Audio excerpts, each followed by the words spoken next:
All right, guys, are you ready for a brand new DCU update?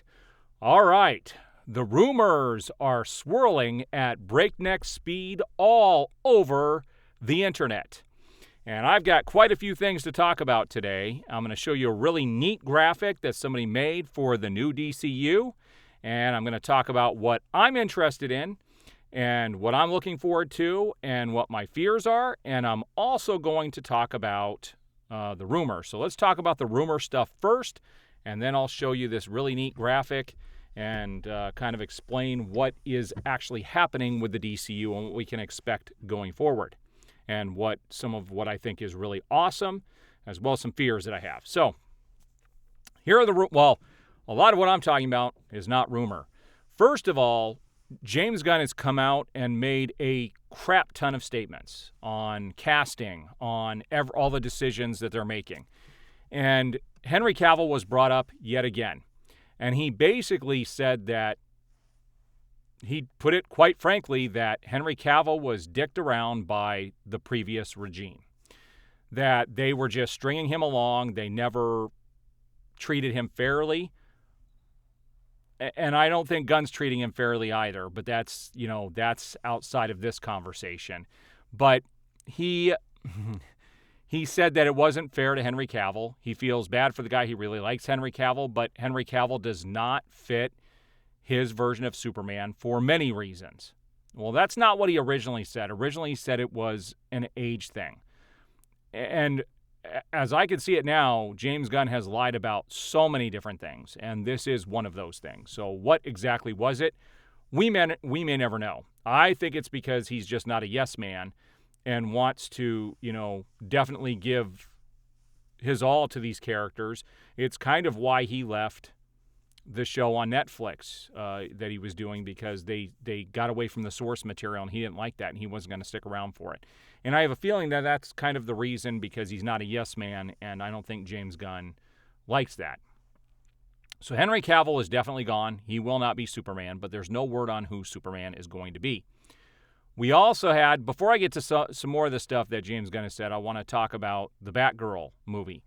Peter Safran came out and made a comment about the Batgirl movie and said that that they made the right decision. It was a courageous decision for David Zaslav to cancel that film. He goes, it definitely would have hurt the DC brand and those people involved, that movie was not releasable, and that, it was made on a TV budget and was meant for TV and did not have a theatrical feel and just would not have meshed at all with what they're doing. And it was a courageous but the right decision to make. And so that movie is never going to see the light of day unless it's free somewhere, and then it may get released at some point. So let's talk about some more of the things that James Gunn has said. There's some crazy stuff going on, and we now find out that he said, well, I'm actually going to show you guys the quote here so that you can see exactly what I'm talking about. So here's the quote. He says, this is, somebody asked him a question about casting. He said, James, I'm seriously confused. How is Viola Davis still playing Amanda Waller? Aren't you rebooting the DCEU 100%? That includes Peacemaker, the whole Suicide Squad, and the Snyderverse. Like you said, Robert Pattinson's Batman and Joaquin Phoenix's Joker is Elseworlds' story. James Gunn said, nope, Flash resets many things. Not all things. Some characters remain the same. Some do not. Some do not means Superman and Batman. James Gunn came out and said Superman and Batman, Ben Affleck is out and Henry Cavill is out. But that Gal Gadot should be returning as Wonder Woman. And he also said that Ezra Miller will be sticking around if he finishes his treatment. So he will be sticking around if all of the treatment goes well and everything goes smooth with the Flash movie, which is crazy. We all know now that Aquaman is taking place after the Flash, and so we know Jason Momoa is playing Aquaman, and he is not expected to play Lobo. He is expected to stay in the role of Aquaman, and that's what he was really excited about, is that he gets to continue with that character moving forward. So I have crazy thoughts about the casting. I don't know how they're going to make this make sense unless they go to the original ending of the Flash where, the Snyderverse kind of got floated off into the ether, and Batman sends a message saying, you need to find us, you need to find us. That's originally what was going to happen in the Flash movie. But then there were reports of Ben Affleck coming back and doing reshoots for that, actually being in the Aquaman movie afterwards. So Ben Affleck is supposed to still be around. So I don't know how they're going to make this work. Supposedly he's now been cut from Aquaman. Same with Michael Keaton. I don't know if there's going to be a Batman in that. But what's funny is Jason Momoa has said he's filmed scenes with several different Batman. That may be the new Batman who's going to take over for the Brave and the Bold movie, because it's definitely going to be a different Batman. And I don't understand why they couldn't just use Ben Affleck, because he's at the right age to have a son that he didn't know about, and at the right part of their career to where they could introduce these other characters. It all seems too easy to make a nice fit with these people already staying in these roles, but instead they're trying to do something different that I'm not happy about. I would rather take a full reboot other than just cherry picking who they're going to keep. And so we're going to see going forward what happens with that. But let's take a look at this graphic, and then I'm going to talk about what I really like about this graphic. So this is a really cool new graphic that somebody created, and it kind of shows the timeline on how everything is working together here. So Shazam is going to continue forward, so Zachary Levi will continue to be Shazam after this is done. The Flash movie then does a complete universe reset.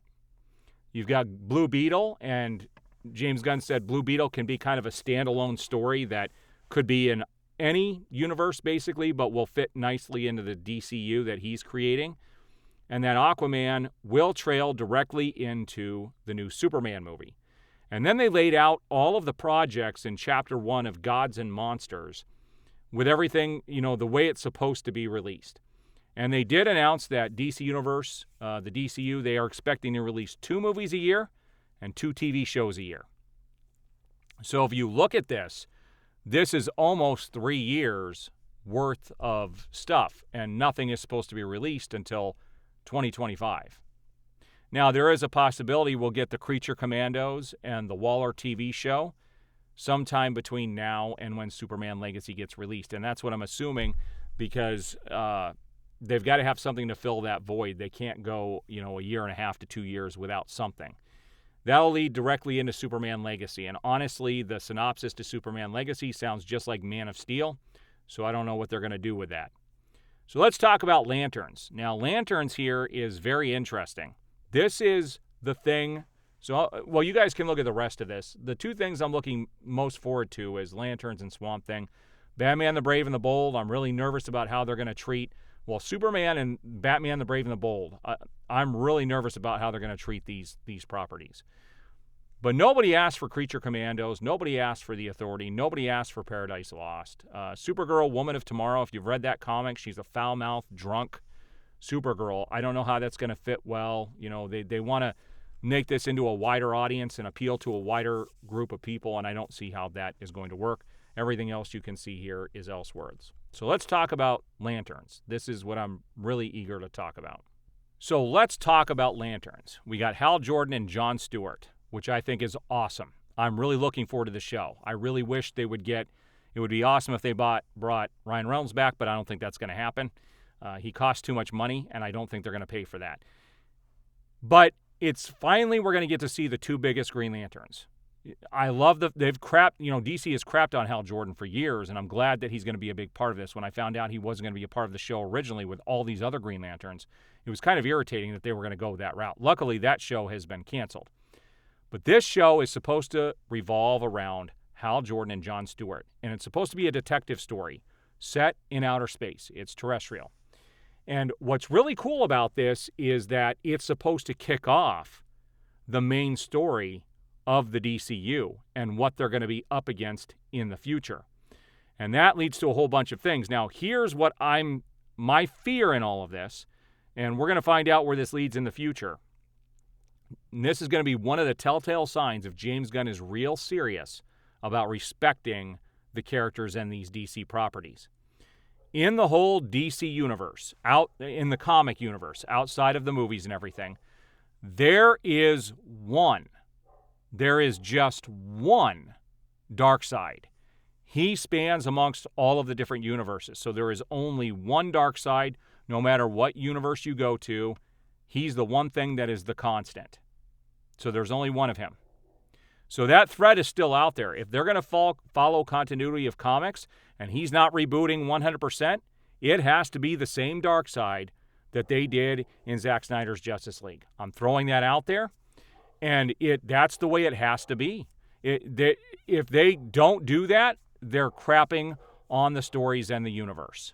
So outside of that, I am excited to see the whole Green Lantern story come out, and if they do it seriously, and it's supposedly got a very high budget and it's supposed to be pretty epic, I'm looking forward to that. I think that is going to be my favorite project out of all of this. The Superman thing is obviously coming first, but I'm real nervous at what they're going to do with Superman. I'm afraid of them jerking around with the costume too much. I'm afraid it's just not going to live up to what we've had before with both Christopher Reeve and Henry Cavill. I just don't see them being able to top that. Maybe we'll be surprised, but I don't see them being able to pull it off. I just don't.